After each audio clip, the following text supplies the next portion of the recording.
I am motivated by one idea and one idea only. That's that I'm the only thing standing between me and my wildest dreams. So why do I feel like an imposter at every turn? If you've ever felt out of place whilst everyone else appears to be comfortable in their own skin, then you'll know what imposter syndrome feels like. And to be honest, you can have imposter syndrome whatever career you're in, but I think it's particularly prevalent in consulting because imposter syndrome monsters have twice as many opportunities to rear their ugly heads in your firm and in your client. So how do we overcome imposter syndrome once and for all? That's the topic of today's video. So my first of 3 overcoming imposter syndrome tips is self-affirmation. Now, I don't normally like this phrase. I find it a bit woo-woo.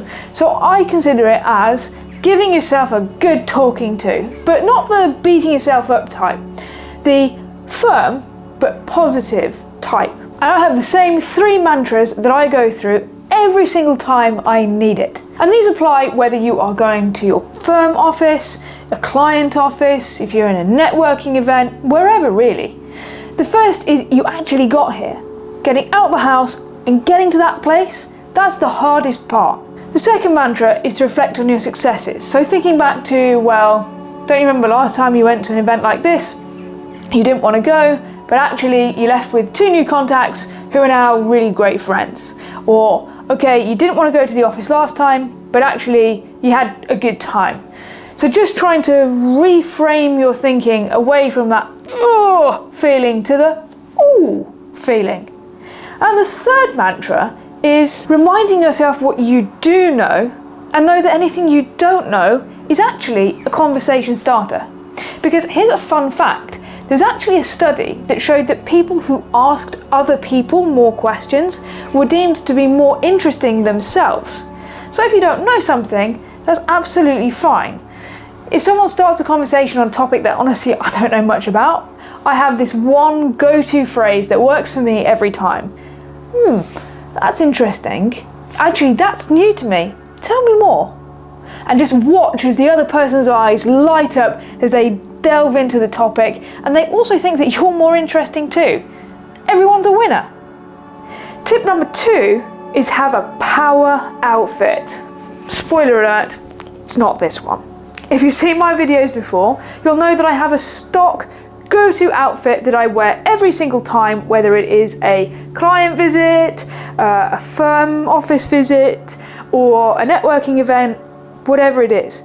Because I know that I look good in it, I feel good in it, and I can dress it up or down really quickly, so I'm never going to be caught out by the dress code. Because in my experience, if you're already worrying about the event or the place you're going, then worrying about what you're going to wear just compounds the problem and reduces the likelihood you're even going to get out the door in the first place. So take the worrying away from it. If people see you in the same outfit twice, who cares? People would rather see you confident in the same outfit than stressed in something new. And my final tip is connect with people as individuals.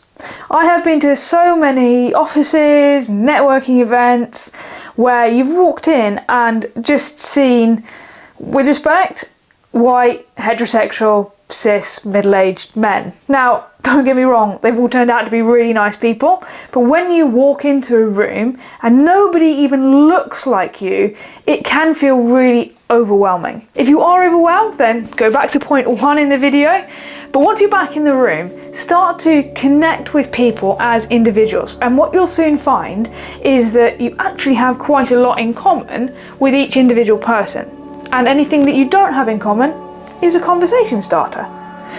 Try to look beyond the stereotypes in the room and connect with people at an individual level. These are my 3 tips that I've picked up along the way to help me squash the imposter syndrome gremlins. It doesn't prevent how often you feel imposter syndrome, but it does impact how quickly you can quieten the imposter syndrome voices so you can get in there and smash whatever it is you were there to do. But just remember this.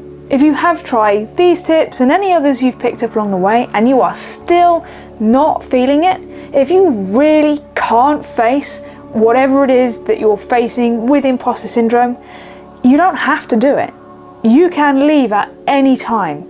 Don't let anybody try to trap you in a meeting, a networking event, an office.